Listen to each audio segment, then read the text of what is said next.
shanti shanti.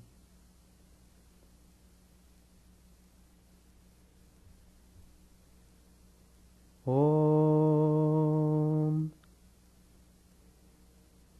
Stavakaya cha dharmasya sarvadharmasvarupine Stavakaya cha dharmasya sarvadharmasvarupine Avataravadishtaya Ramakrishna te namah. Asato ma sadgamaya tamaso ma jyotirgamaya mrityorama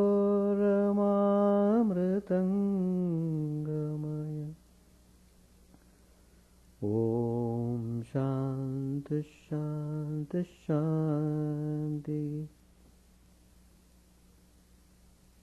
Let us offer our salutations to Sri Ramakrishna, the embodiment of all religions, the Supreme God Incarnate. Let us pray to Him to lead us from the unreal to the real, to lead us from the darkness of ignorance to the light of knowledge, to lead us from death to immortality. We have been studying Gospel of Sri Ramakrishna. Today's topic I have chosen spiritual paths.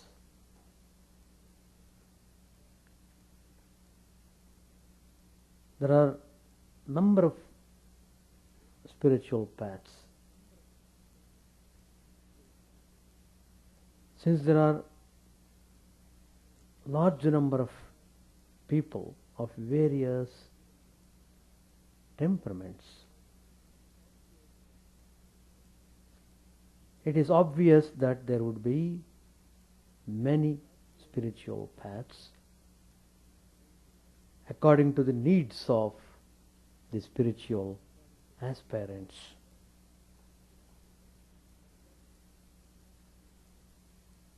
But then one has to follow certain principles.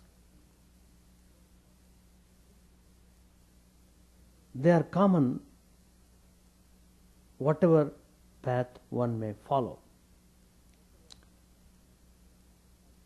Sri Ramakrishna chalk out for the spiritual aspirants truthfulness, sincerity, diligence, purity in life, devotion to God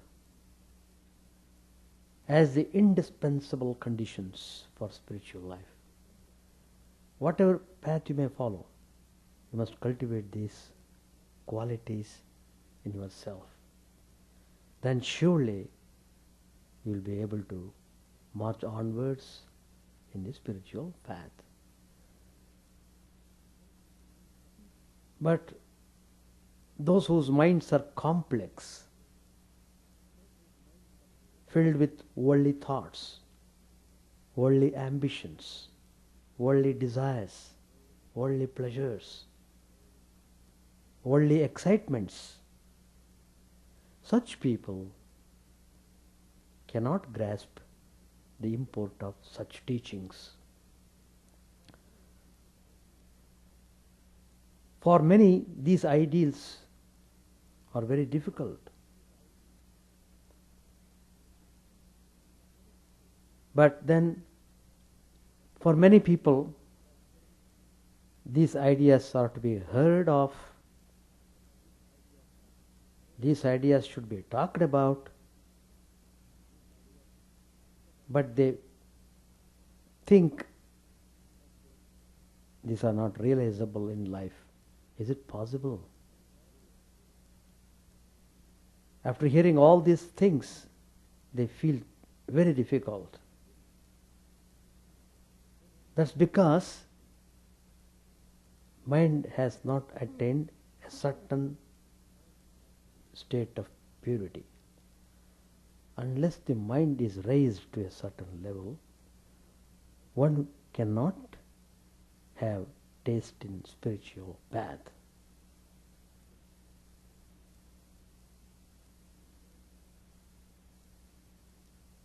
Well, one has to come in contact with a holy person in order to learn the way of spiritual life.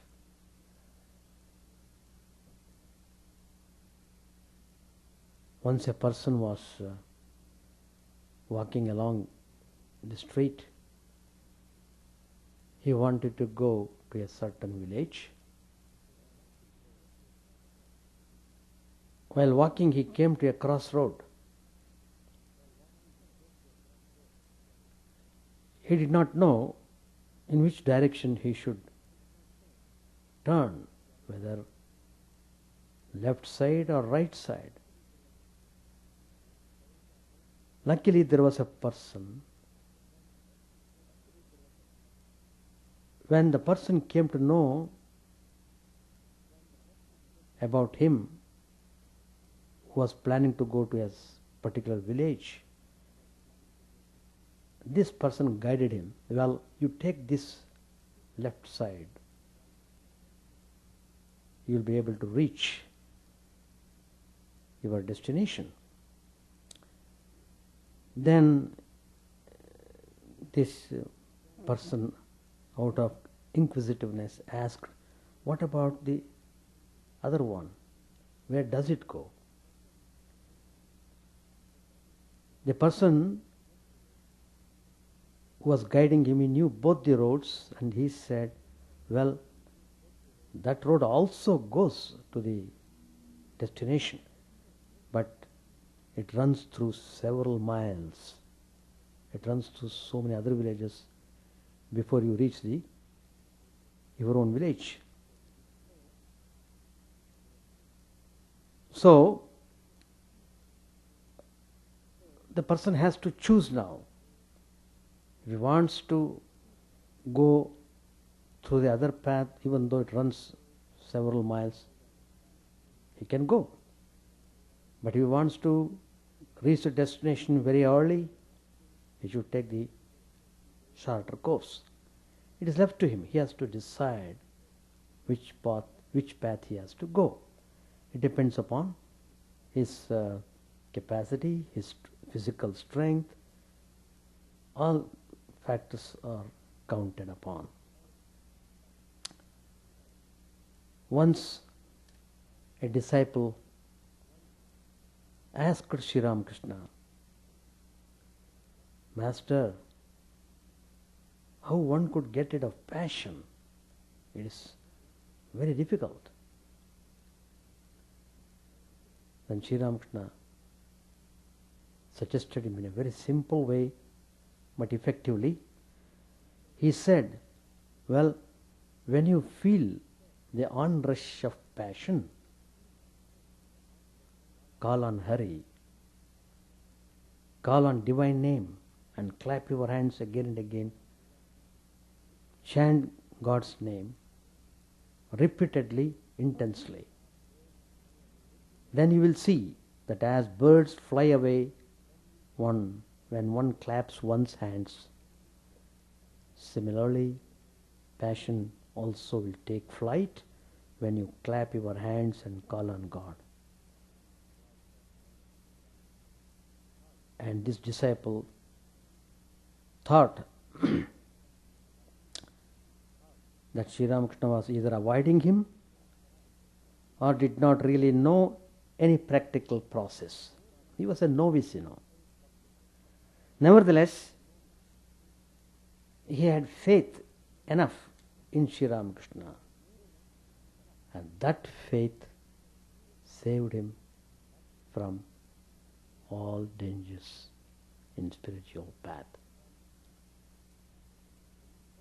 When the impulse came again, this disciple followed the master's advice. Immediately began to repeat God's name very attentively, concentratedly, clapping his hands all the time, trying to absorb himself in the divine name. And he was struck with wonder to see that it was very effective. And that disciple became one of the great disciples of Sri Ramakrishna. His name is Swami Yogananda, whose birthday we observed 2 days back. So, we have to understand things properly. We need philosophical discussions in order to have faith in any spiritual discipline. So let us then follow this trend in understanding the teachings of Sri Ramakrishna. Sri Ramakrishna has said many things in the gospel. We have to understand them properly, and we become highly blessed. They are very useful to our spiritual practices. It is there. I don't take water. Don't keep it. In the Gospel of Sri Ramakrishna, we find the Master telling his audience very often that in this age of Kali Yuga, or modern age you can say, one should follow Naradiya Bhakti or devotion as taught by Narad, a great Rishi, a great saint. Often enough he introduces this topic by saying that Karma Yoga is not possible for the people of the present day world because the Vedic rites and duties are complicated, take a long time, and are well nigh forgotten. Now we need not enter upon a research into who this Narad was. According to us, we shall not be off the mark if we assume that the Master had in mind the Bhakti Sutras of Narad. The second aphorism of this book, Narada Bhakti Sutra, is that devotion is of the nature of supreme love for God. The great saint compares bhakti or devotion with supreme love as we know it in this world. But the real love for God is even higher than that. This is the essential nature of divine love. As for the characteristics of bhakti, Narad writes, bhakti expresses itself in devotion to acts of worship and the like. That is expressed by Vyasa Maharshi. There is another sage by name Garga. He thinks that it expresses itself in devotion to sacred talk and the like. There is another sage by name Shandilya. He holds that it must be without prejudice to the delight in the Atman. But Narad is of the opinion that the essential characteristics of devotion are the consecration of all activism to him and extreme anguish if he were to be forgotten.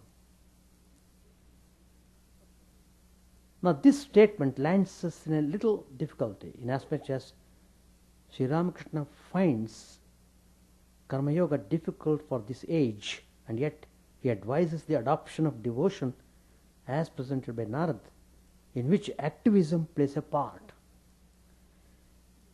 Before we proceed further, we have to state the exact meaning of Tadarpita Akila Acharanata, which we have translated as consecration of all activism to Him, to God, while others translate it as consecration of all activities to Him. Activism and activity, two phrases you should understand properly. In the second meaning, that is consecration of all activities, we miss the sense of the suffix ta, tadarpita,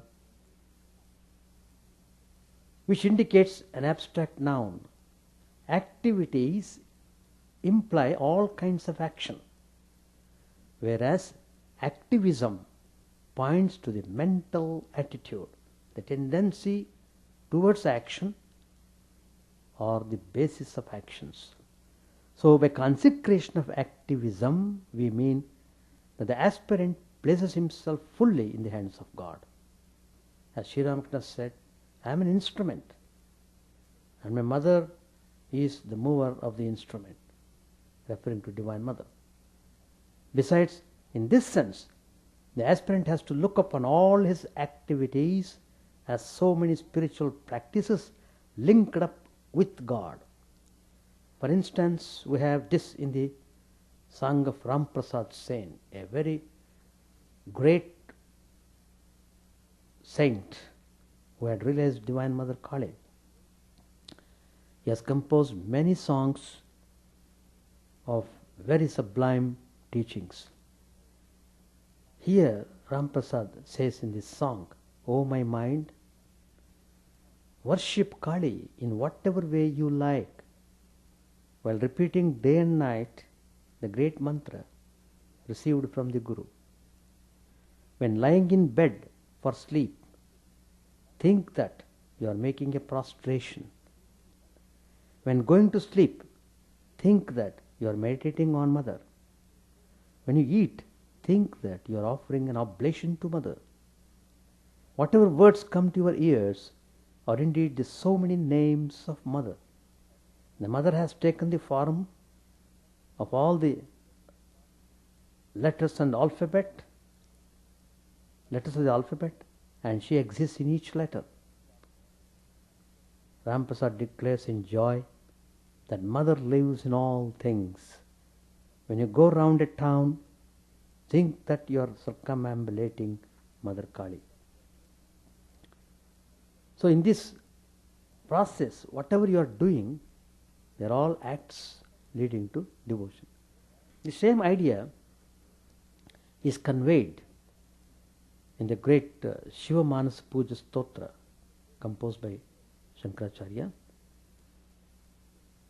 There he says, O Shiva, referring to Supreme God, O Shiva, you are my soul. Parvati, your consort, is my mind. My organs are your attendants. My body is your temple. All my attempts at enjoying things are offerings to you. My sleep consists in being absorbed in your meditation. The movements of my feet are a ritual circumambulation of yourself. All my talks are your hymns. Whatever I do is a worshipful dedication to you. The idea underlying all this is that the whole life has to become spiritualized. Of course, you must have spiritual attitude. Then only you can make all your activities spiritualized. Moreover, concentration implies the giving up of agentship and hankering for selfish results, which are the two chief characteristics of ordinary action. Shankaracharya says that when these two are knocked off out of ordinary action, it ceases to be action, so that a man can have knowledge and activism of this kind together, as for instance Rajarshi, Saint King Janak had. Shankaracharya could never admit in his philosophy a combination of knowledge and action, but in the present case he gives a new meaning to activism, whereby it can coexist or become identical with knowledge. Now, Karma Yoga, as defined by Sri Ramakrishna or even Shankaracharya, has a dualistic basis. Generally, active people think that they are the agents of their actions and that they will derive some personal benefit from them. Karma Yoga advises us that this agentship and hankering for results should be surrendered to God. The aspirant does his work according to spiritual norms, according to scriptural injunctions. And when the result is acquired, he is asked to dedicate it to God. Hence, God enters into the process at a late stage. According to Swami Vivekananda, a karma yogin like the Buddha may not even need a God. The old Mimamsakas also did not posit any God in order to make their rituals adequate for reaching heaven. But the kind of activism that we have dealt with earlier has for its basis non-dualism, where all works, agentship and fruits stand already spiritualized or dedicated to God. For instance, when one serves somebody by thinking of him as none other than Narayan, the service becomes equated with worship of God, and the result acquired, namely benefit to the person worshipped, becomes automatically dedicated to God. The only result that the worshipper derives is liberation, mukti, which according to Sri Ramakrishna is not a result of work as it is ordinarily understood. In his homely words, he used to say, sugar candy is not counted among the sweets. As for agentship, it gets naturally attenuated and eliminated according to this view. For the worshipper and the worshipped are both one with the Supreme Self. The worshipper knows this from the very beginning and tries to make it a matter of experience. This non-dualistic standpoint has been called practical Vedanta by Swami Vivekananda, who learnt it from his master Sri Ramakrishna. Sri Ramakrishna was one day talking about the three main disciplines followed by the Vaishnavas: kindness to creatures, love for the Lord's name, and service to the devotees of God. After explaining love for the name and service to the devotees, when Sri Ramakrishna started with kindness to creatures, he stopped and said, kindness? How can a puny creature like you be kind to others? It is God alone who can be so. You can only serve the creatures, thinking of them as Shiva himself. Although many heard this, only Swami Vivekananda grasped the underlying idea, and in later life he gave it a practical shape. On that very day, Swami Vivekananda declared that he had found in this dynamic message the harmony of the four yogas: knowledge, devotion, action, and meditation. That the Master also stood for such a harmony is clear from his various talks in the Gospel of Sri Ramakrishna. Thus, for instance, Yam, the writer of the Gospel, was told during his second visit to the Master that he need not give up the world, but there was need for discrimination between the true and the false, good and bad, etc. And also the need to meditate now and then in some solitary place. This combination confirms to human nature. For we all discriminate, love, act, and concentrate our minds on different subjects. This being so, one's spiritual discipline should proceed according to the natural makeup of the human mind. It is therefore an egoistic stand to say that one is a jnani, a man of knowledge, and is better than a bhakta, better than a devotee, since devotion degenerates into emotionalism, or that One is a devotee and not a man of knowledge, for knowledge gropes in the dark, while devotion leads to the very presence of God. Such a partial attitude may be helpful to, to beginners, but advanced souls have to transcend such narrowness and enter into the more liberal field of not only tolerating but accepting the other paths as well. People often cite the instance of the master's disapproval of Shambhu Malik's proposal to spend his wealth for the establishment of schools, hospitals, etc. The master's remark was, "Would you ask God for schools and hospitals if he appears before you?"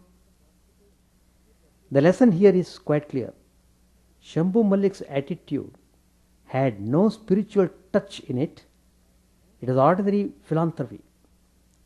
So a correction was necessary for him.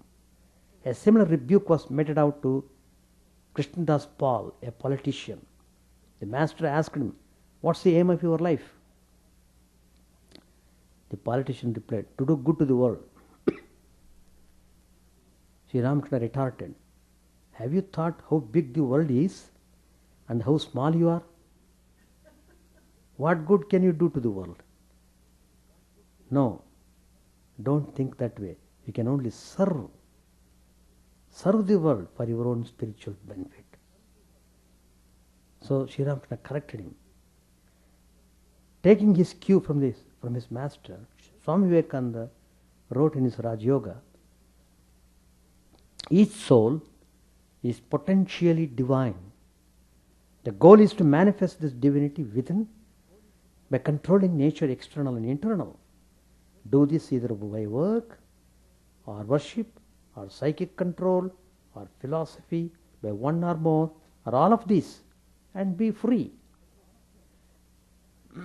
But he was clear about the harmony of the four yogas. In another context,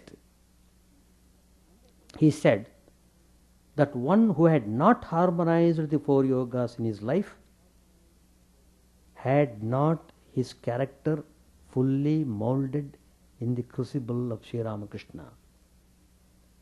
Thus, according to Swami Vivekananda, Sri Ramakrishna stood for the harmony of the yogas.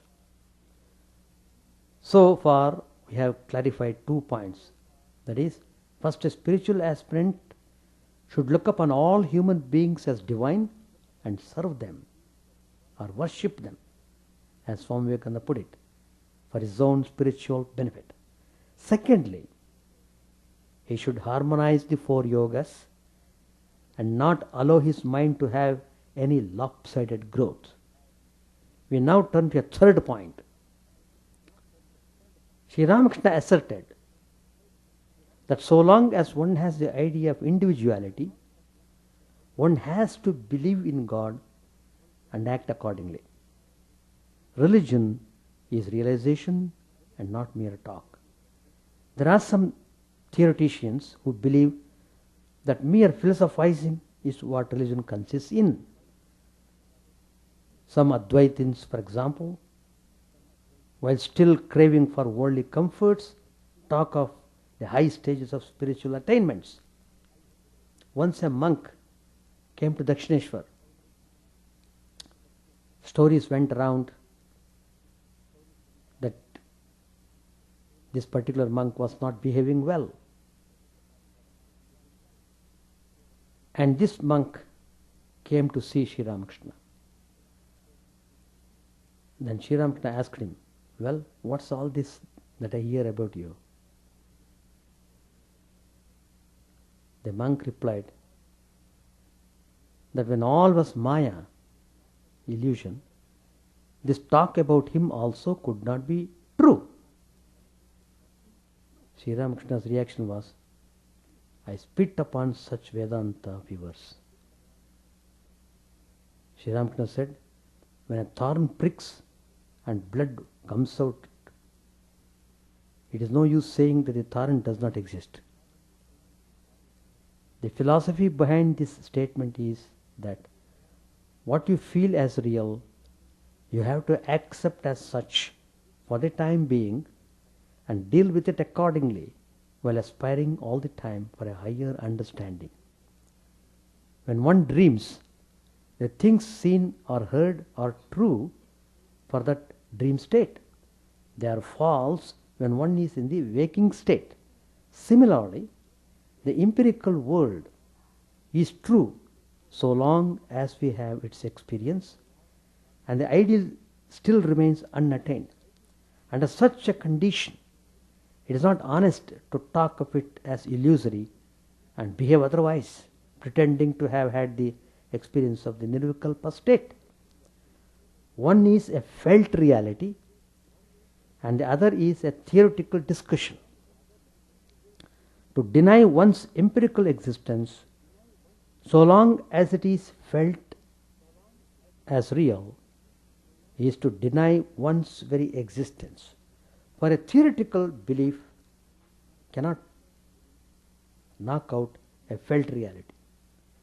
This leads us to a brief discussion of Maya.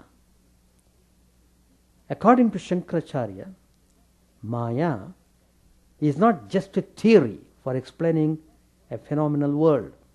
He calls this Maya Shakti of Brahman. And this Shakti cannot be called either real or unreal in the truest sense. In Shvetashvara Upanishad, we have about the Supreme Self which regulates time, the individual souls and others according to rules.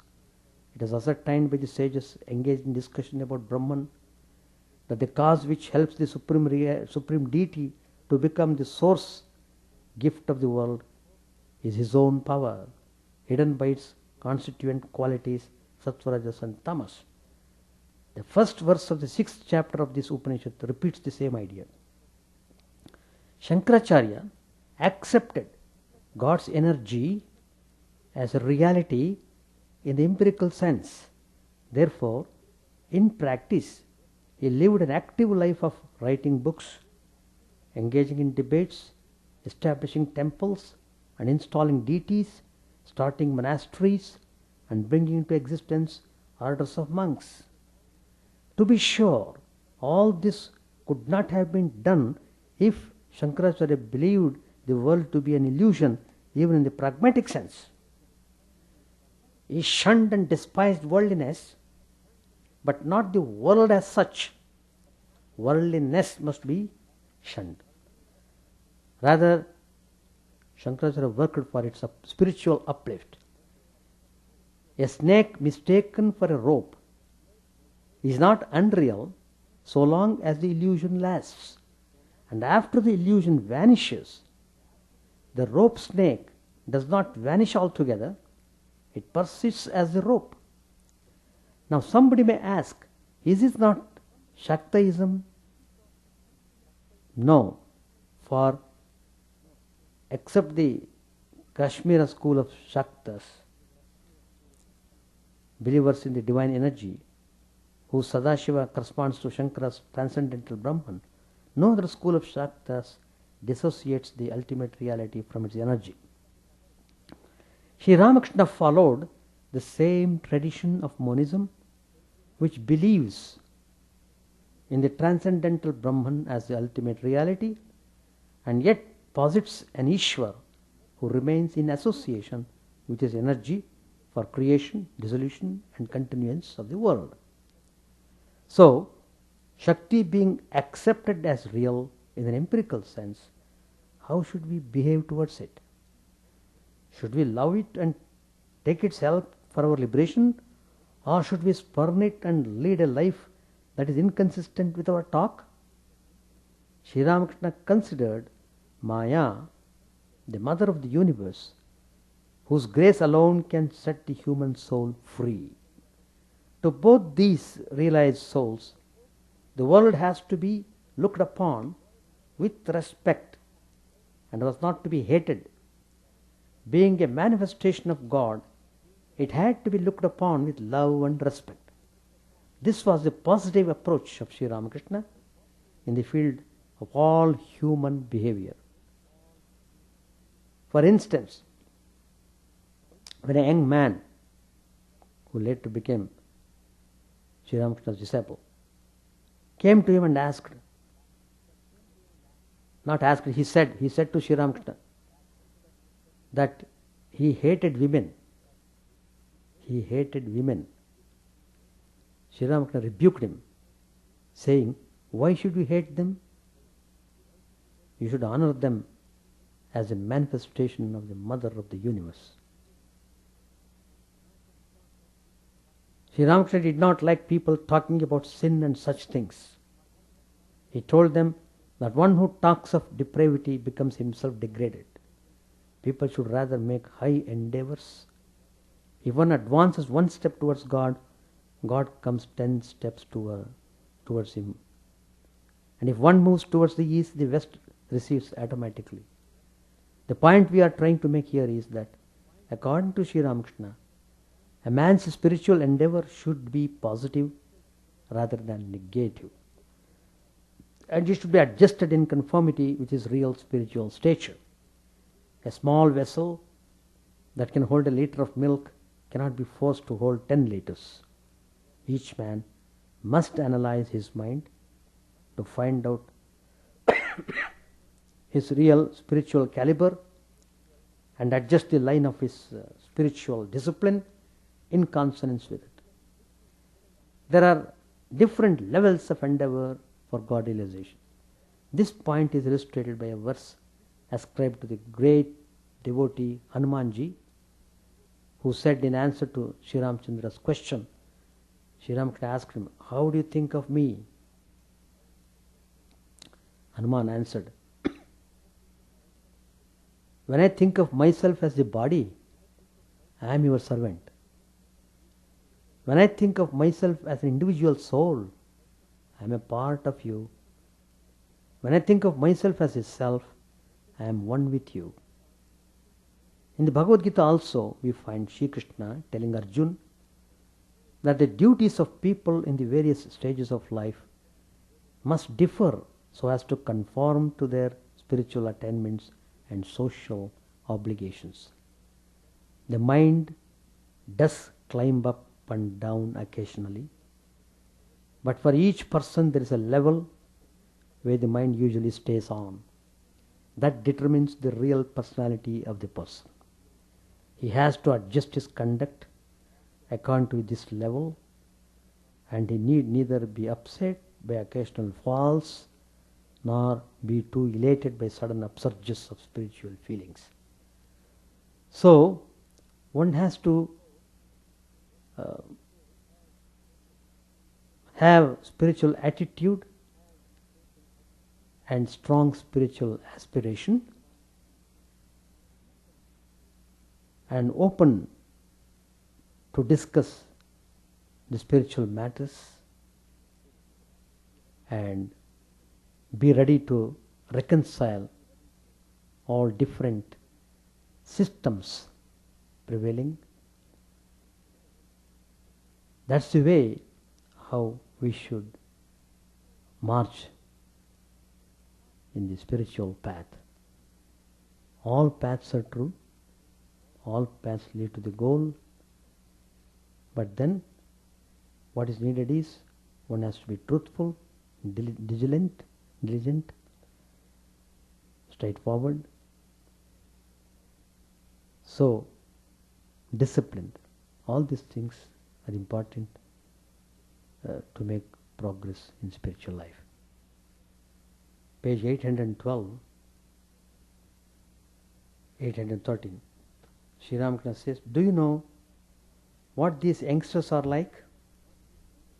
They are like certain plants that grow fruit first and then flowers. These devotees first of all have the vision of God. Next, they hear about His glories and attributes, and at last they are united with Him. Look at Niranjan.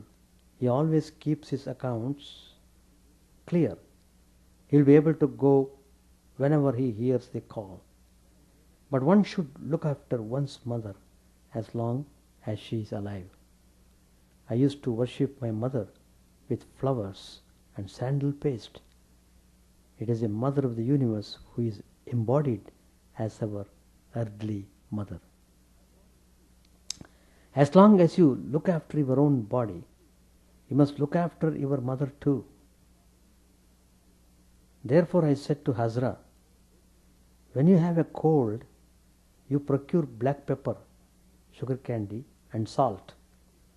As long as you feel you must look after your body, you must look after your mother too. But it is quite different when you completely forget your body. Then God Himself assumes your responsibilities. A minor cannot look after himself. Therefore, a guardian is appointed for him. Chaitanya Deva, like a mirror, could not look after himself. Yam went to the Ganges to bathe. Sri Ramakrishna was talking with the devotees in the small room in Balaram's house. Mahendra, Balaram, Tulasi, Haripada, Girish and other devotees were sitting on the floor. Yam returned from the Ganges. After saluting the master, he took a seat near him. Sri Ramakrishna was recounting to the devotees some of his spiritual experiences. Master said, one day in the Kali temple, Haladari and Nangta were reading the Adhyatma Ramayana. Suddenly, I had a vision of a river with woods on both sides. The trees and plants were green.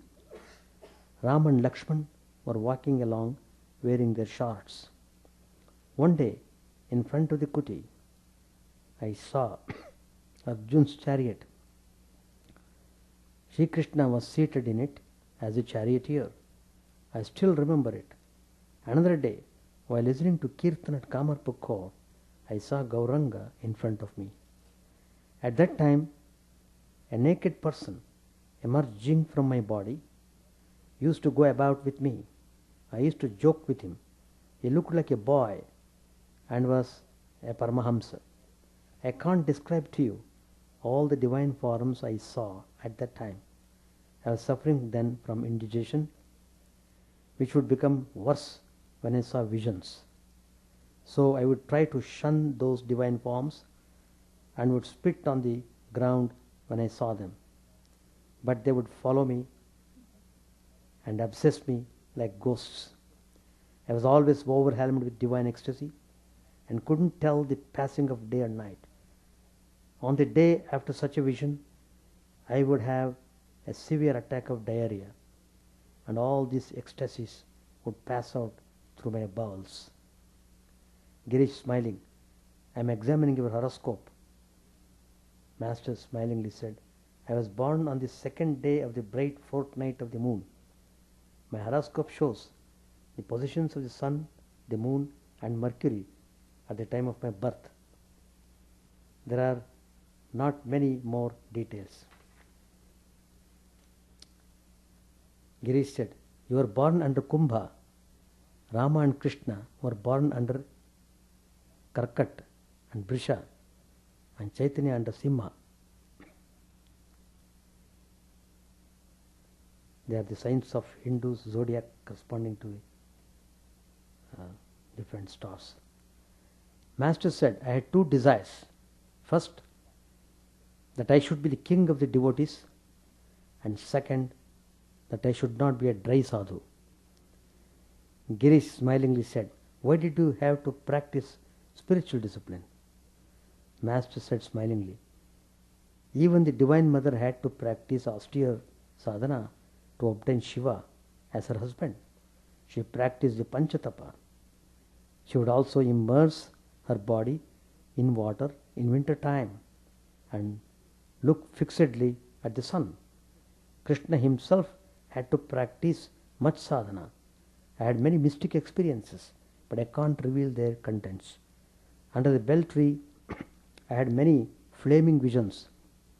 There I practiced various sadhana prescribed in the Tantra. I needed many articles, human skulls and so forth and so on. The Brahmani used to collect these things for me. I practiced a number of mystic postures. I had another strange experience. If I felt egotistic on a particular day, I would be sick the following day. Yam sat motionless as a picture on canvas, hearing about these unique visions of the Master. The other devotees also were spellbound. There was a dead silence in the room. Tulsi, pointing to Yam, he said, "He never laughs."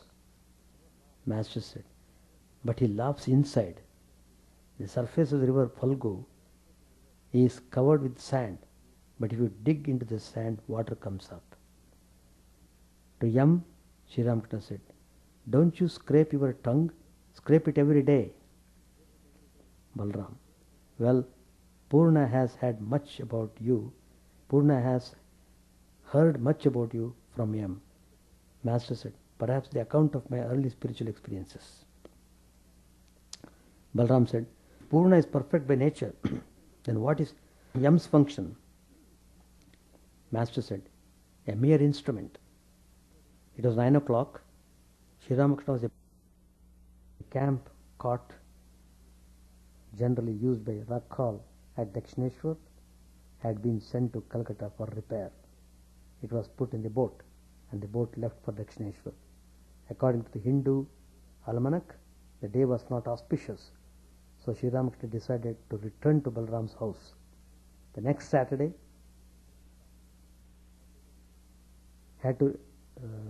so Sri Ramakrishna decided to return to Balram's house the next Saturday, and start again for Dakshineshwar on an auspicious day. This completes chapter 42. Next Tuesday I will be starting chapter 43, visit to Narendra Bose's house. Any questions? You're welcome to ask.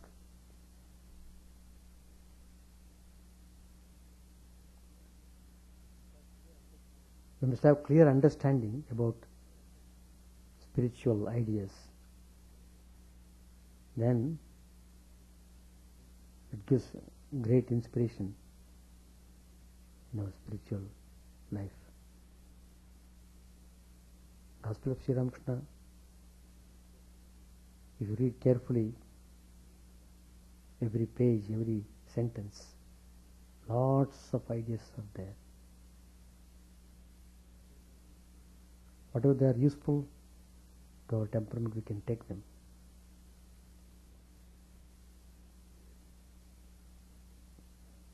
Any question?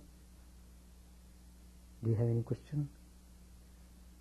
I really appreciated what you said about the world being, I've heard people say the world is illusory and we should ignore it. I like the way you explained that very much.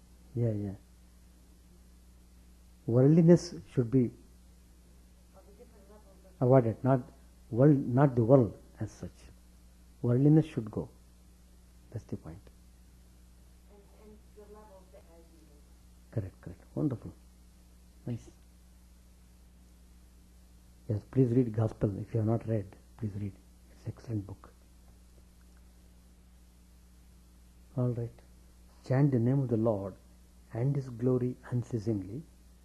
The mirror of the heart may be wiped clean and quench that mighty forest fire, worldly lust, raging furiously within. Own name streamed down in moonlight on the lotus heart, opening its cup to knowledge of thyself.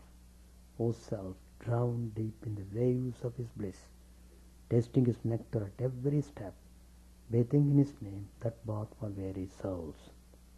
Various are thy names, O Lord, in each and every name thy power resides. No times are set, no rites are needful for chanting of thy name. So vast is thy mercy, how huge then is my wretchedness, who find in this empty life and heart no devotion to thy name. O my mind, be humbler than a blade of grass. Be patient and forbearing like a tree. Take no honor to thyself, give honor to all. Chant unceasingly the name of the Lord. O Lord and soul of the universe, mine is no prayer for wealth or retinue. The playthings of lust or the toys of fame. As many times as I may be reborn, grant me, O Lord, a steadfast love for thee. A drowning man in this world's fearful ocean is thy servant, O sweet one. In thy mercy, consider him as dust beneath thy feet. Ah, how I long for the day when an instant separation from thee, O Lord, will be as 1,000 years, when my heart burns away with its desire, and the world without thee is a heartless void. Prostrate at thy feet let me be, in unwavering devotion, neither imploring the embrace of thine arms, nor bewailing the withdrawal of thy presence, though it tears my soul asunder. O thou, who stillest the hearts of thy devotees, do with me what thou wilt. For thou art my heart's beloved, thou and thou alone. O Lord, lead us from the unreal to the real, lead us from darkness to light, and lead us from death to immortality. May all be free from dangers. May all realize what is good. May all be actuated by noble thoughts. May all rejoice everywhere. May all be happy. May all be free from disease. May all realize what is good. May none be subject to misery. May the wicked become virtuous. May the virtuous attain tranquility. May the tranquil be free from bonds. May the freed make others free. May good betide all people. May the sovereign righteously rule the earth. May all beings ever attain what is good. May the worlds be prosperous and happy. May the clouds pour rain in time. May the earth be blessed with crops. May all countries be freed from calamity. May holy men live without fear. May the Lord, the destroyer of sins, the presiding deity of all sacred works, be satisfied. For he being pleased, the whole universe becomes pleased. He being satisfied, the whole universe feels satisfied.